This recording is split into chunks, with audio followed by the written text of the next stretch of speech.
Senghor biñ ko fi indi en 46 fi la ma fekk bi ñi ko créé loo parti en 48 suñu kër lañ daan daje mooy les grévistes de la grève de 47 dégg ngeen ko xale ngeen war ngeen ko dégg. d'accord léegi papa ñu gisoon ne yow da nga bokkoon ci benn parti bu ñu doon woowal. waaw maa ngi waaw. jamono yi ñu weesu ñu déggoon ne dañ koy dissoudre comme li daal waaw PAI nag PAI laa bokk. mais PAI ngi juddu le 15 septembre 57 à Thiès à Diakhao fii la juddoo bi mu juddoo ñu commencé di structuré wu organisé wu taxaw commencé xeex en 60 ñu organiser des élections municipales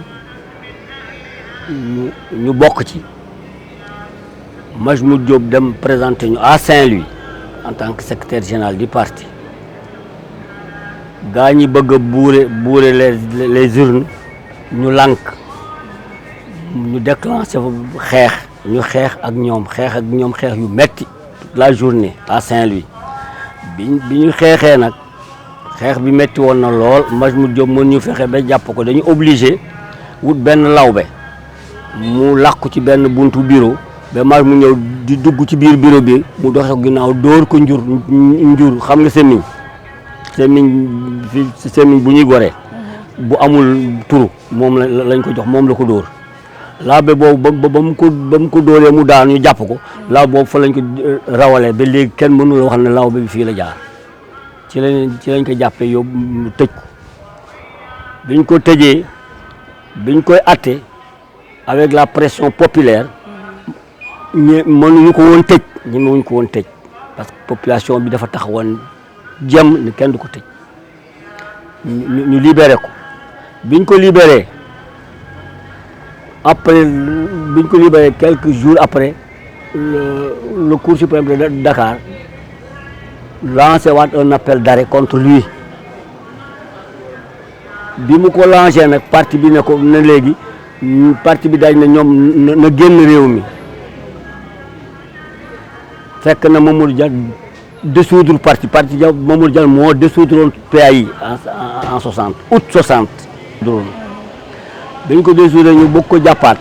ñu xam ne suñ ko jàppaatee lu ne mën na ci xew ñu ne ko na génn réew mi moom dafa bañoon sax ne du génn dafay toog fii lay toog dafa bañoon ne fii lay toog parti bi ne ko mukk par dis da ngay génn parce que soo génn mën nañu la rey mën nañu la def lu ne ci kaso bi ñu génne ko Baye Niass moo ko jox otoom otoom a ko génne Sénégal ba yóbbu ko Gambie jox ko foofu bateau mu jaar foofu dem Ghana après Ghana mu dem. d'accord léegi bi ñu tase woon parti ba pare yan conséquences la juróon ci. conséquences yi mu juróon mooy on avait plus de possibilités de s'organiser politiquement dans le pays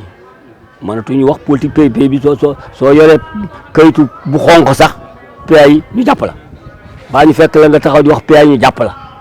Donc c'était devenu difficile, on ne pouvait pas s'exprimer comme ça. Ñu dugg nag dans la clandestinité organisé wu nekk parti bu ruuru nekk ci biir clandestin nekk ci biir nit ñi comme un poisson dans l'eau di mener ay activités yu dëgër ñoo ko Senghor ba Senghor mënatu la dem ñu demandé ko na dem joxe pouvoir bi ci la proposé Abdou Diouf. mu proposé Abdou Diouf comme président Serigne Sénégal yi ne du ci dal du nekk président Abdou Diouf du nekk président ci réew mi bi ñu defee lool ñu teg ko fee woo Ablaye Wade Mogadiscio mook Senghor pour Senghor autoriser ko mu am parti looloo tax Ablaye Wade am parti mais su fekkoon ne ba ñu proposé Abdou Diouf Serigne si waxuñu woon dara kenn waxul woon dara kon Ablaye Wade du woon am parti tey. la situation loolu noonu la mbir yi demee foofu nag lañ commencé bi nga xamee nag xeex na ñoom moom ba bi ñu xeexee ak moom di xeex moom ba mëntu dem ci lañ ko di njëkk demandé Senghor mooy que mu def une ouverture d'abord une ouverture politique ñu créé trois courants dans ce pays pour la première fois parce que parti unique moo fi nekkoon Senghor rek moo fi amoon parti moo doon wax mooy buur mooy buumi keneen du wax kenn. bi ñu defee trois courants yi ñu dem courant yi sottiwul ci lañ ko demandé nag na dem joxe pouvoir bi boobu nag la proposé Abdou Diouf to Serigne si bañ après ñu woo Ablaye Wade Mogadiscio wax ak moom parce que fii Sénégal tubaab yi ñoo fii teg président bu fi ne France moo la fii teg fii depuis Senghor ku fi toog tubaab yee nangu pour nga toog su loolu doo fi toog parce que li ñuy wax indépendance yéen jàngal nañ leen am mais Sénégal mosul jël indépendance Sénégal n'a jamais été indépendante en 58 ba ñuy wax indépendance fekk Mamadou Dia ak Senghor demoon Cotonou on rencontre de tous les Africains pour seet nu ñuy def ba dem indépendance ensemble ñëpp jël fa engagement dañuy dem indépendance bi ñu dellusee ñoom Mamadou Dia ak Senghor bi ñu dellusee ñëw fekk les marabouts ak les lébou les 4 communes booba 4 communes yi ñoo nekkoon Sénégal 4 communes ñoo doon Sénégal 4 communes yooyu liggéeyu nag ak les marabouts ne ñoom demuñu indépendance tey demuñu indépendance c'est des Français ils restent français. waaw c'est-à-dire Pastef bokkul ak PAI malgré que li ñuy wax c'est une partie du programme du PAI la ñu jël une partie du programme mais malheureusement war a gérer mënuñu ko gérer noonu parce que expérience politique ba ñu war a am amuñu ko parce que li leen dal yëpp seen leader leen ko yóbbee parce que il a prêté le flanc nit su doo dee xeex nga ñëw fekk nekk ci réew mi da ngaa soxla réew mi te réew mi am na kuñ ko jox mu yor ko xam nga ne kooku moo lépp doole parce que moo yore police moo yore armée moo yore lépp moo ko yor kon yow yaay jéem a seet nooy def ba moom du la mën a atteindre mais soo ko joxee sa bopp loola dal yaa ko teg sa bopp il a prêté le flanc am na réew soo demee ba di ko laaj am na loo xam ne waratoo ko wax am na loo xam ne waratoo fa dem soo fay dem it waratoo fa dem yow kenn pratiquement moomatoo sa bopp daal dañ la war a sàmm comme ni sa militant yi dañ la war a sàmm comme ni ñu sàmmee sa bët du sax soo fay dem da nga sa garde corps dafa war a taxaw nga dem du ba pare mu génn nga àndam kenn du la mën a jiiñ dara kenn du la mën a féetale fenn.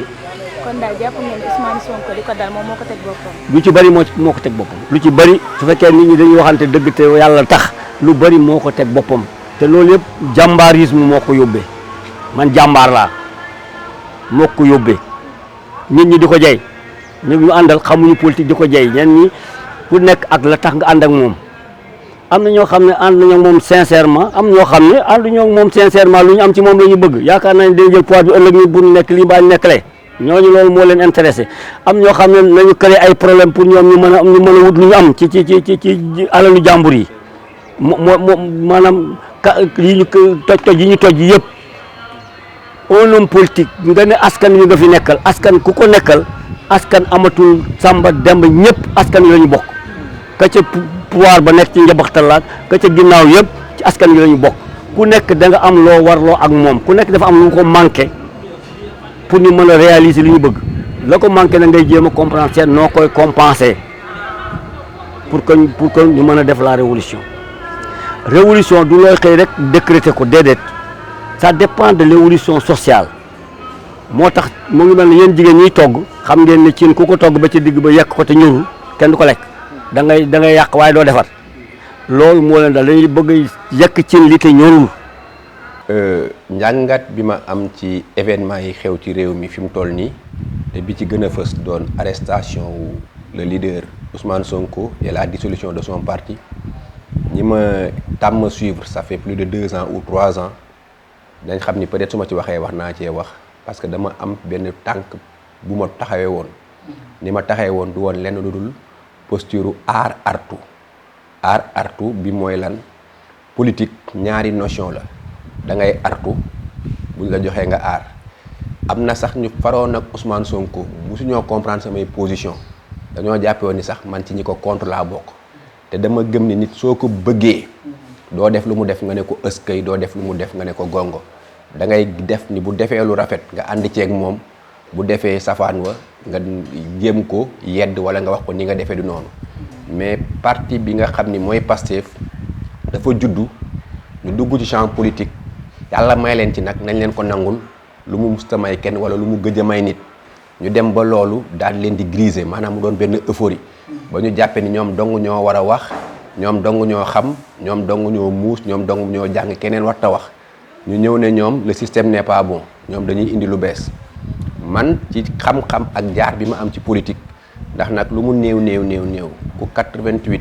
donte tout tàng woon fekk ngay ànd ak ay leader politique ànd ak ku mel ni le président Ablaye Wade ànd ak ku mel ni Idrissa Seck ànd ak ku mel ni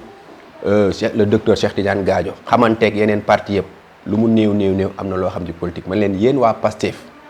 nii ngeen di doxale ak fi ngeen bëgg a indi politique lii du politique lii phénomène lay doon rek seen leader bi benn phénomène lay doon te boo leen deful nànk lépp lu leen xuloo may lépp lu leen xeex may lépp lu leen làmmiñ may làmmiñ moo leen ko nar a xañ xuloo moo leen ko nar a xañ xeex moo leen ko nar a xañ politique jeu de gentleman la gentleman agreement la dafay diplomatie la da ngay xeex su xeex jotee nga négocier su négocier jotee mais parti politique boo xam ni boo ca bokkee soo bëggee négocier sax ñu ne la yow traître nga te ñu bokk même réew mi mënuñu fexe ba duñu toog waxtaanee ko réew mi mënuñu fexe ba duñu ko péncoo loolu mooy erreur majeure bi dal waa Pastef ndax parti bi muy sosu au lendemain des élections présidentielles de 2012 ku xam Pastef di nga xam ni dañ ko créé en 2013 à Dakar à la zone de captage ña ko créé motuñu woon fukki nit daanaka juróom-ñett la ñu woon am na ñu ci bokk léegi xamuñu lool mais avant sa création Pastef ku jàppe ni ci politique la sosoo da ngay juum Pastef est né dans les universités turu parti bi oui mais ñi ko constitué c'était des étudiants yu nekkoon à l'université Gaston Berger majoritairement ñu doon wax le pacte de Sànnaar mooy université ba foofu noonu village bi ko abrité ak ñi nekkoon au niveau de l'université Cheikh Anta Diop ñoom ñëpp bokkoon ci ay mouvement ñu tuddee AMS association des étudiants musulmans looloo leen jox seen coloration surtout religieuse bugguñu stigmatiser mais ñi ëpp ñi ko bokk ñi ci bokkoon moo doon les étudiants yi nga xam ne ils ne se définissaient pas comme des talibés tidiane ils ne se définissaient pas comme des talibés mourides maanaam sunu frères yi ñuy woowee les Ibaadu Rahman majoritairement ñoo nekkoon ci biir Pastef ba Ousmane Sonko mi incarné aujourd'hui le leadership au niveau de ce parti biir université Gaston Berger fa la jànge alxuraan doon na mag ba am bac mënul tari ñaari saar yu muy jullee université la dem nekk ci benn mouvance ñu jàngal ko alxuraan mu bokk ci AMS ba bokk ci sax nga fay jiite daanaka julli jumaa ji combat bi mag mu njëkk koo mëne biir université Gaston Berger mooy lan ñu fekk ay tiijaan di wasifa ñu dem ne dañuy tas wasifa bi ndax ñu ne loolu ñoom gëmuñu ko ay bidaa la bañ ko defee vers les années 95 ou 96 mu am benn intercoalition que je pourrais appeler intercoalition des tarixa ca ëllëg sa suñu mbokk murid yi ñëw ne yéen tiijaan yi toog leen fii ngeen wasifa ba kenn laal leen ñu jëflante ko ak ñoom kon kooku noonu bu ñu demee ba mu def concours ENAM une école très prestigieuse génn fa liggéeyal réewam comme inspecteur des impôts pendant 15 ans génn ne dama set wecc musuma jël loolu yëpp lu rafet la dañ ko koy nangul mais bi mu duggee ci champ politique frustration la ci indi regrouper tous les frustrés du pays ñu ne dañ fiy jële système bi ñu gouverner de 1960 à nos jours baaxul ci lañ ne ñoom Senghor ñoom Abdou Diouf ñoom Ablaye Wade ba ci Macky Sall ñoom ñëpp dañ leen di fusiller le système n'est pas bon à la naissance c'était ça le discours du PASTEF ñu dem ba dans le jeu politique on les a vus se retrouver avec le système qu'ils voulaient fusiller coow di am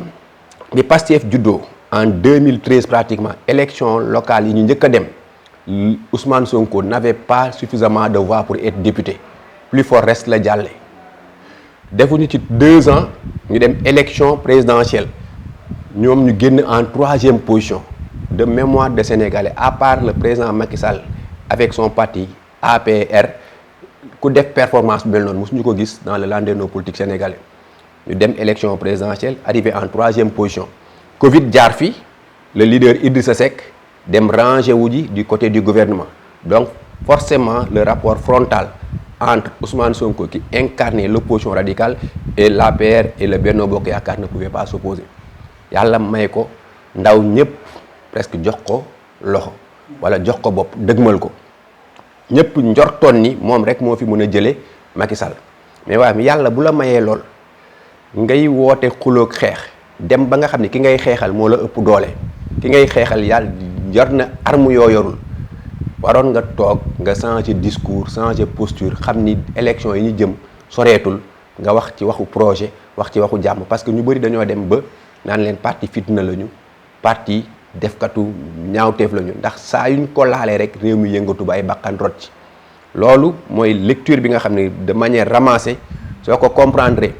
de sa création en 2013 de ses origines dans les universités jusqu'à l'arrestation de Ousmane Sonko liñ ci xam mun ko cee wax bëri na boo nga jaaraale ci nag ay feuilleton suite boote gu dem noonu vraiment bëri nañ ci loo xam ne jàppe nañ ni liñ ciy wax as néew te waxoon ko ci Sénégalais yaa ngi koy gis jamono jiñ toll nii. kuy démocrate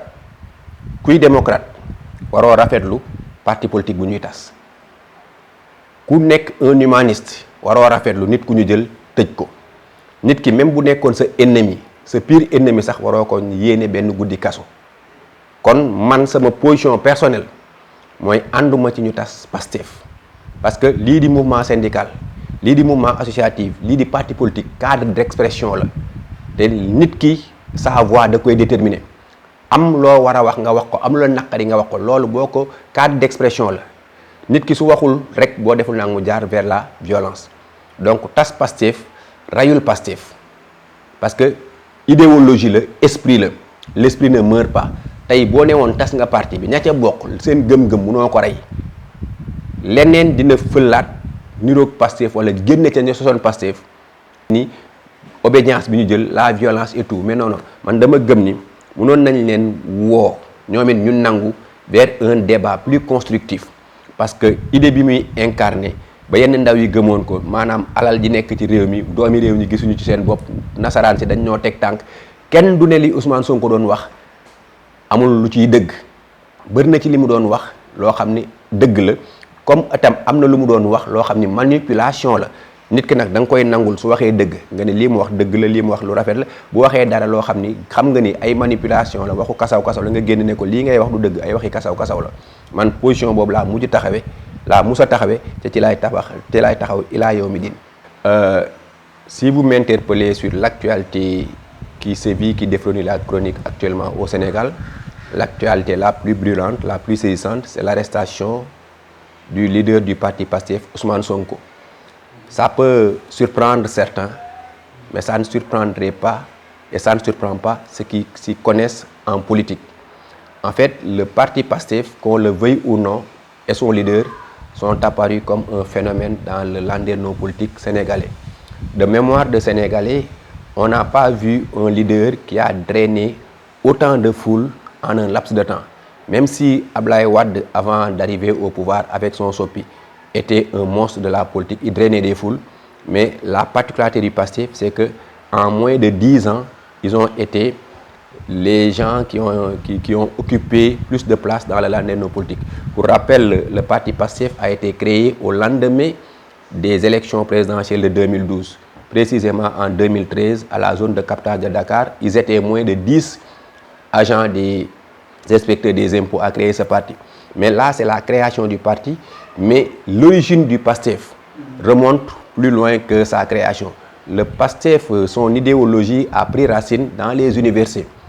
surtout à l'université Gaston Berger avec le pacte de Sanar. Sanar étant le village qui abrite l'université Gaston Berger. Dans ces universités, il y avait des entités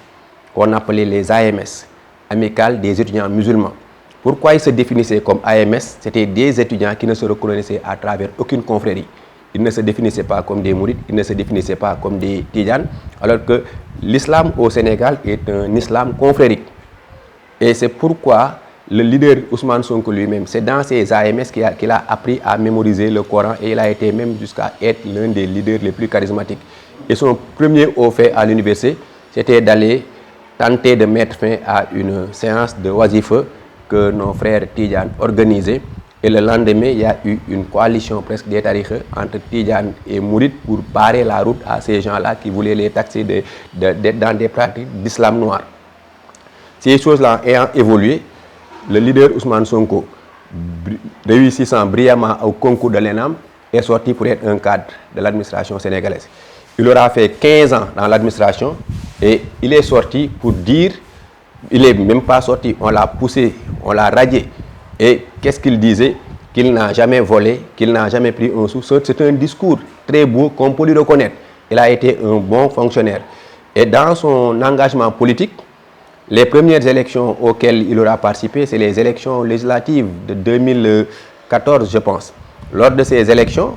le PASTEF n'était même pas très connu en tant que parti. Son leader est passé pour devenir député avec le plus fort reste. Mais qu'est-ce qui s'est passé? Les élections présidentielles qui s'en ont suivi l'ont placé 3e derrière le président Macky Sall et le président Idriss Seck, qui sont tous des libéraux. La Covid étant passée par là, le leader Idrissa Seck rejoignant le camp du Benno Bokk Yakaar, le rapport frontal entre PASTEF et APR, le rapport frontal entre le président Macky Sall et le président Ousmane Sonko devenait inévitable. Mais dans ce rapport frontal, même si la politique est un champ de guerre, le discours guerrier que prônait le PASTEF et son leader, le discours va-t-en-guerre, leur a permis de drainer des foules de jeunes frustrés. Mais ce discours guerrier-là qui a créé le PASTEF, et c'est ce discours guerrier-là qui a détruit le PASTEF. Parce que, de mémoire de Sénégalais, il sera très difficile de trouver un discours aussi violent, politiquement parlant, que le discours que Ousmane Sonko aura tenu lors de son meeting à Keur Massar. Dire au président de la République que je viens de Ziguinchor, je me suis recueilli sur le mausolée de mon père, je suis allé tendre la main à ma mère. Maintenant, c'est un mortal combat.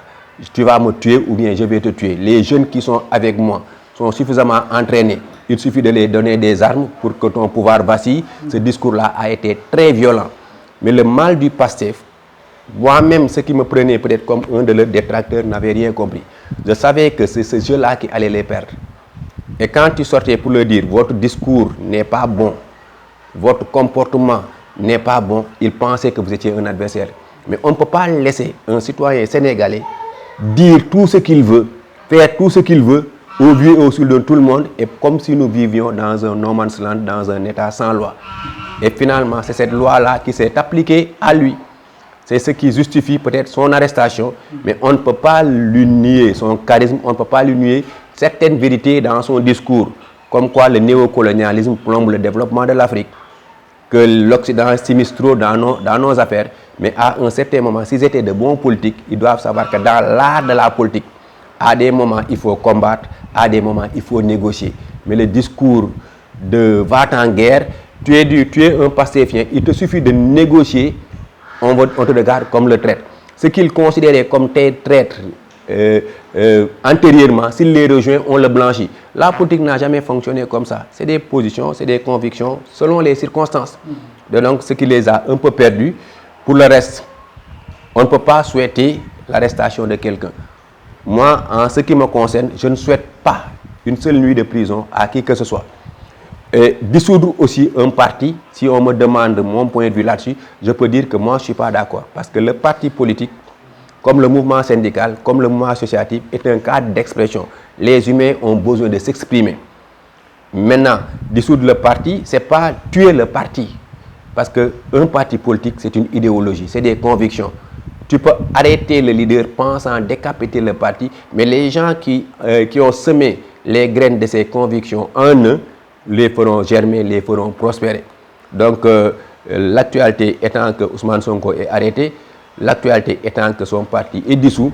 mais ce que tout le Sénégal doit souhaiter, le souhaiter à Ousmane Sonko, c'est qu'il sorte de ses épreuves saines et sauves, qu'il recouvre sa liberté, qu'il retrouve sa famille, et que de retour sur le champ politique, qu'il sache que le discours va-t-en-guerre, le discours presque de il faut tout brûler, le discours du chaos total ne peut pas prospérer dans un pays aussi pacifique, avec ses réalités culturelles, avec ses réalités religieuses que sont le Sénégal. Ils ont voulu diriger un pays qu'ils méconnaissent. C'était un peu ça l'erreur du PASTEF, à mon avis.